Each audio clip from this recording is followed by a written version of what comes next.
It's time for another candidate spotlight. Today we're going to be talking with Gerald Kolarik, County Commissioner candidate for Precinct 4, the current incumbent in that seat. I believe you're second on the ballot. I am number two on the ballot. Number 2 on the ballot for voters when you're looking for his name. And Yep. well, I guess for the folks that don't know you, or some of the folks that need to be reacquainted with you, yes, your opening pitch. My opening pitch. My name is Gerald Kolarik. I'm a lifelong resident of Dayton.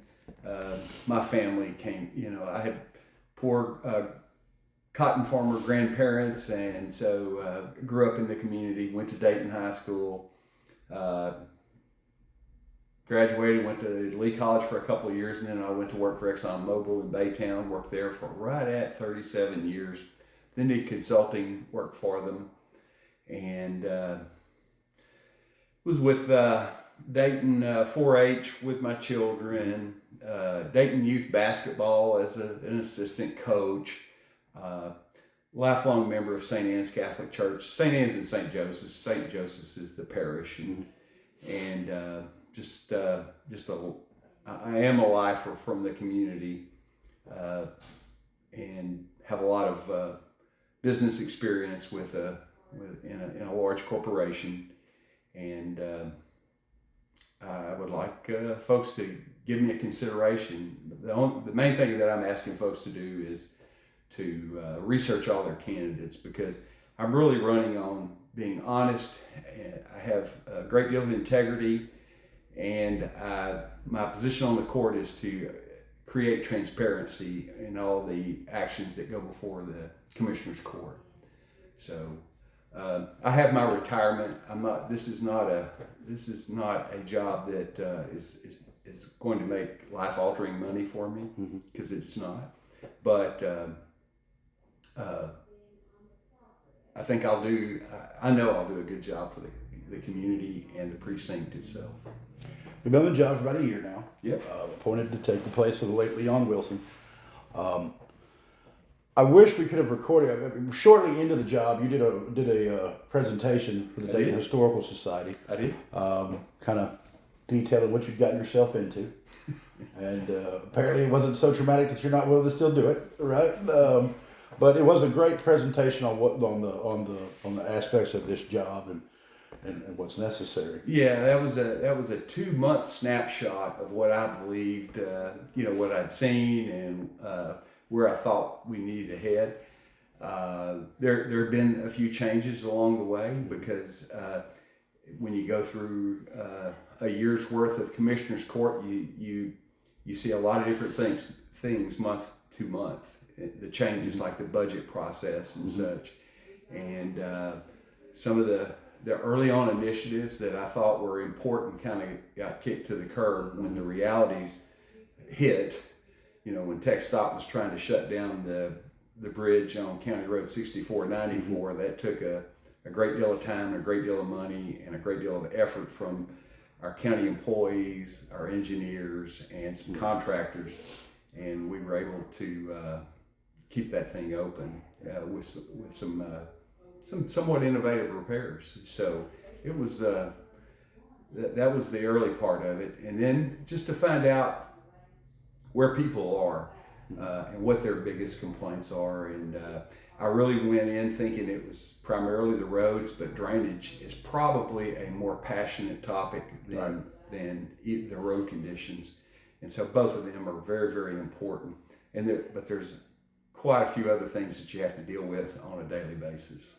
Well, what are some of those? I mean, maybe some folks aren't aware of that, and maybe some of the folks running for the office aren't aware of that. Yeah, well, I mean, there's things like there's people who want to take a private road public, and people who want to take a public road private.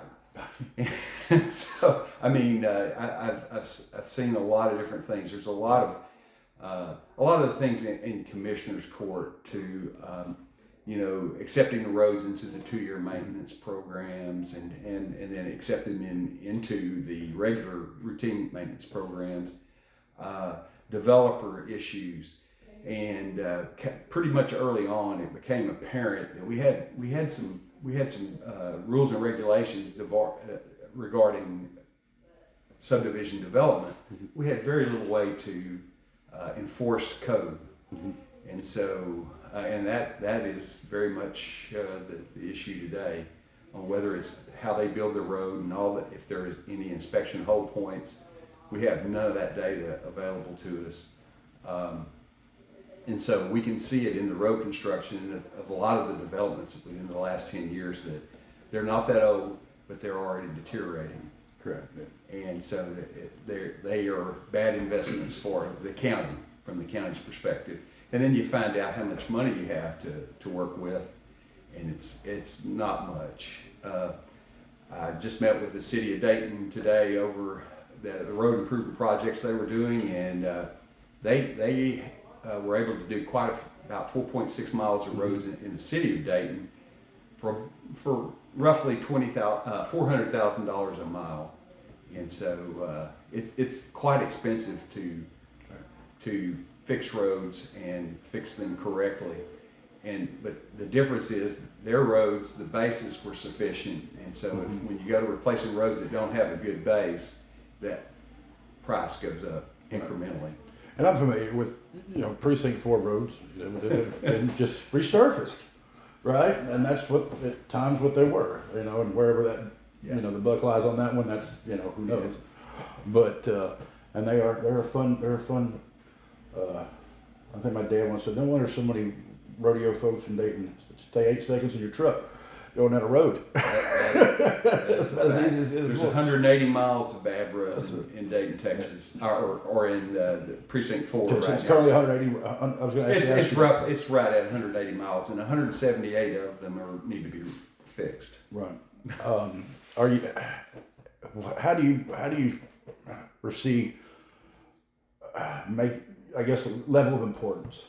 I mean, are we completely in a patch situation right now, or is there is this 5 miles is worse than this 173?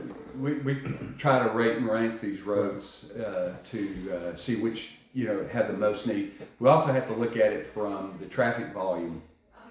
The roads with the highest amount of traffic is certainly the ones that we need to address first, and that gets some folks pretty upset too, that have a really bad road and they're in a really isolated area. Yep. But the heavy traffic is something that we have to certainly focus on. But to answer your question about repair or patch, we have enough money to likely do 3 to 4 miles and that's chip sealing the roads, and it's not asphalt, not concrete. It's still not the optimal repair. In fact, it's probably the lowest end of the road.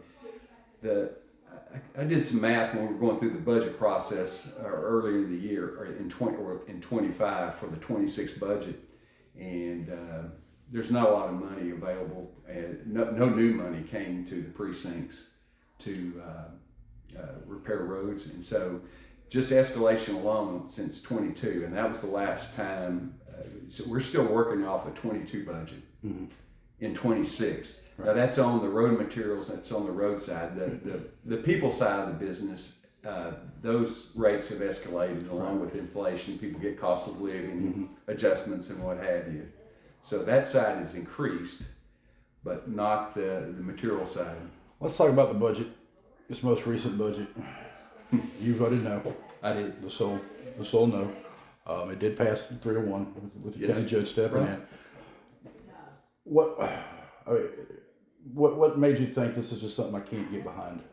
I could get behind it because, again, I'm representing the folks from Precinct 4, and there were no new monies to repair something, the roads, the drainage, and so without any consideration for the folks there, and let me be fair, none of the other commissioners got any more road and bridge monies either. So we're operating from 4 years ago, and so that means we're underwater just in the escalation cost of materials that we utilize, and the repair cost, and there's been a lot of inflation in that time. Right. I think it's around 18 to 20% if you were to kind of go year to year. Just depends on who you talk to about what that rate is. But we took a step back, or we continue to take a step back, and so I need to make sure that we going forward that the road and bridge side of the business is taken care of. There's as you well know, there's a big study coming out hopefully later this year on drainage, Yes. and that's going to be great. It's going to tell us with data-driven processes to show us where the water needs to go, and what needs to happen. The thing is, then we'll have to have funding to support the improvements, and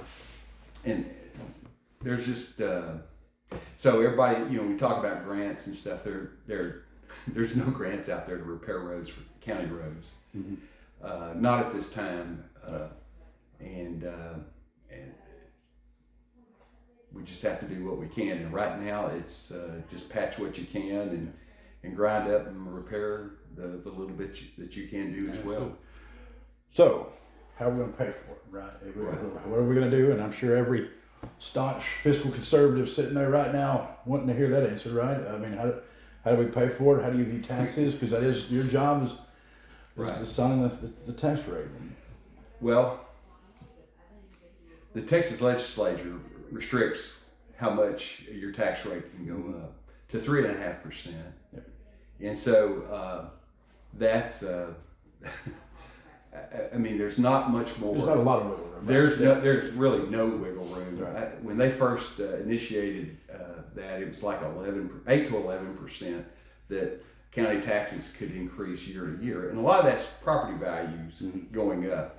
But now, if your property values go up, you may fall into a situation where you have to have a rollback on the tax rate because you can't go up more than 3.5%. So, is there any money to do what needs to be done? The answer is absolutely not. So we're going to have to change the road funding formulas for the county. County's got a huge need. The jail has been a big drain on the budget. It's going to continue to be.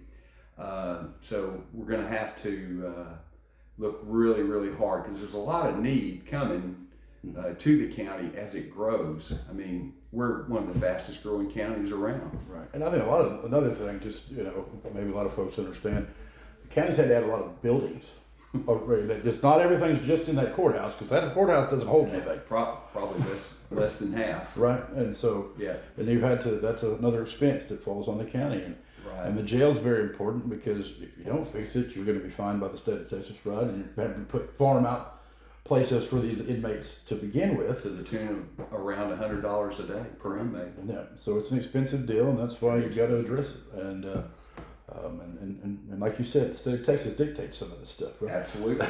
So, let's talk about economic development. It's a big deal, especially in Precinct 4.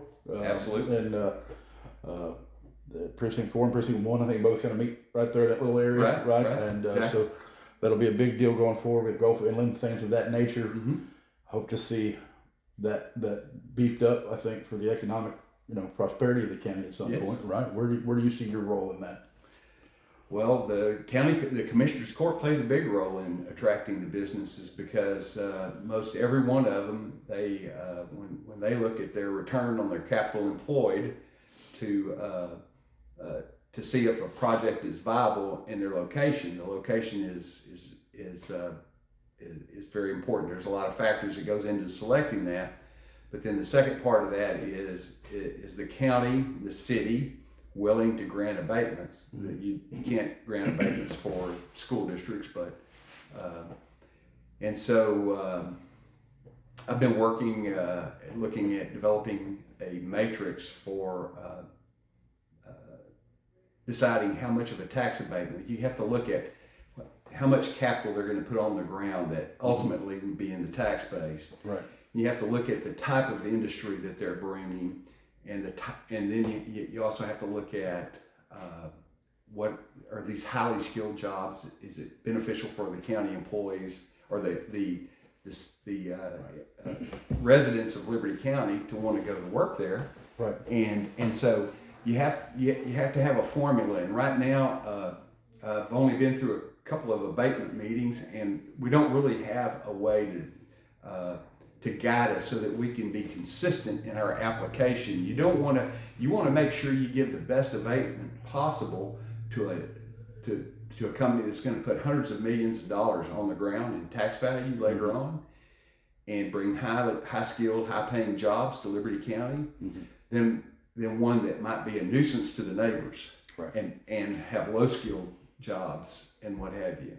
So we have to make sure we're applying it. Since I've been on here, we offered an abatement to one company, and they decided to relocate. They located elsewhere. So not sure that the abatement that we agreed to give was the deciding factor, but it could have been. right.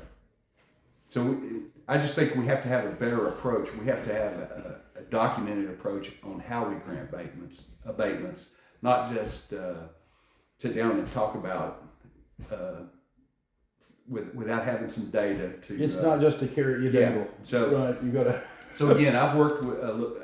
I'm trying to tag along with everybody I can that's got a good idea. And the city of Dayton has developed a matrix for assessing tax abatements for the city of Dayton. And I think we need to adopt something similar. Doesn't have to be the same one. We can apply our own formulas to it, but we need to have something that keeps us guiding in the right direction. We can put it on the website, and the company will know how much abatement they can kind of look for, maybe. Right. And that, so you said you talked to the city today, and you're talking about the city's matrix, and that's an important communication is the city and the county. And that relationship, I'm assuming, is... I have a good relationship with the city manager, Derek Woods, right now. He's been a big help to me, as have a great number of folks been a big help to me in this 1 year. Right. And then you have, of course, some experience with school districts. And I'm assuming 15 years on the school board. I'm assuming you're communicating with Dayton ISD and I guess Tarleton ISD to some degree, right? It's kind of there's a few students up there on the north end of that we go to Tarleton. Yeah. So, that's in the Precinct 4. Yeah, or would be necessary for that communication. Precinct 4, it's Precinct 4 and Precinct 3 are both seeing exceptional amount of growth. Yes. Development, home developers. Right. From the outside looking in, if you're looking very closely, it looks like developers are very powerful in the state of Texas. If you look at the biggest lobbies to the Texas legislature and the governor on down, those folks provide more money to campaigns than anybody in the state. Right. Developers. And most of the laws are very developer friendly. You are somewhat hamstrung with what you can require of residents. Exactly. And when they present a plat, to develop a new housing community, if that plat meets the county's development regulations and guidelines and meets the TCEQ and the FEMA, for flooding regulations, our hands are tied. It must pass. We cannot keep a developer from moving in here. What can you do at this point to make sure those are the highest standards possible? Because again, you're hamstrung somewhat by the state with what you can do. It's a little bit. City is, in case folks don't realize, a city has a lot more control than the county does. Absolutely. So Dayton can require something that thick where you can't on roads, from my understanding. That is correct. Yeah. They can charge impact. They can charge impact fees. I mean, the new house in Dayton has a $25,000 impact fee that goes to the city to help pay for their cost of the infrastructure that's already exists. Counties don't have that ability to do that. So what can I do? What can we do? We can tighten our regulations. In fact, we're in the middle of trying to set up a workshop right now as we talk about that. And we're looking at what the surrounding counties are doing. A lot of them have minimum lot widths, and we don't. And so some of the developers are coming in. That came up this week. It came up this very week to put a 24-foot wide house on a 31-foot lot. That's pretty small. That is very small. And as you saw, it didn't pass, but it wasn't the size of the lot killed that variance request. It was that it could present a fire hazard, so our fire marshal was not in favor of it. And so, we have to listen to the subject matter experts that we have that work for the county, and this added a level of a problem to fight a fire in the future that the average person would know, but the Liberty County Fire Marshal did. Right. And you're not saying this, but I'm saying this, but the developer, the more houses you get in, the more money you make, right? And that's, but again, I'm saying that. No, and that's right. The tax base will go up. But remember, the people will be here for almost 2 years before that tax starts coming. So the development trails the tax revenue. Yeah. And so a lot of people are coming from areas that have a lot of programs, a lot of services that we don't have in Liberty County. I mean, we're just a small county that's just about to blow up population-wise. True. What do you think you'll bring to the job that your opponents, or what do you think you brought to the job that your opponents won't bring to the job? I mean, that's... I've told both of the gentlemen that are running for this job that I'm not running against them. I'm running for the position. So I think that experience matters, and I've got a long history, track record of experience. And as I wrote, kind of my intro, I went to work for Exxon in 1977 as a mechanical craftsman with the primary skill of being a welder. And I worked almost every job in that plant in the mechanical division. And I rose up through the ranks, and when I retired, I was a senior turnaround manager, and I was overseeing turnarounds that were in the million man-hour range. It's a lot of people around the clock. And that encompasses every part of scope development, contracting strategy, engineering, and planning, scheduling, and the execution of a turnaround. And so none of my opponents had the background that I have in managing large-scale projects. The county is not that big, but there's a lot of other things that pull you to the side.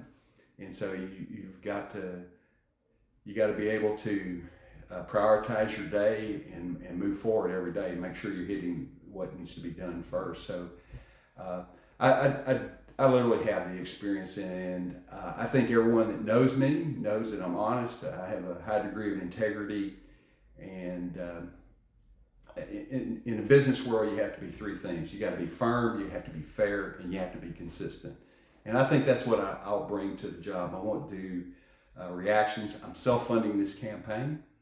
I don't want to have any kind of pull on me to vote for something that I'm not really in favor of. So I'm staying, I want to maintain my autonomy on Commissioner's Court and not owe anybody anything. One last question, I guess, that I've asked one of your opponents. So it's the Colony Ridge. I know it's not directly right to you, but this job has changed, right? It's not just road and bridge guy anymore, right? It's administrative side. That's a big issue around the county. Took a lot of votes. Sure. Where's your mind on that? Like, what can you do going forward to help steer the ship? That anything in the future. Again, we go back to development. It's hard to control some of that. The honest answer is, Colony Ridge has been a very big negative for the county in its development. What can we do to keep something like that from coming forward? There's nothing unless the governor's office and the state legislature decides to change the rules on development and hand some control, some local control to development that we lack. We do not have that authority. The population affects that, in case folks don't know that, right? Harris County, neighboring Harris County, does have a lot more control, right, with the population. I have no idea what Harris County but over 1 million people, there's more control there, right? And I say that, but right there on the border of Harris County, you're dealing with Harris County development problems. Is I guess my, and that's for anybody that would be in this seat.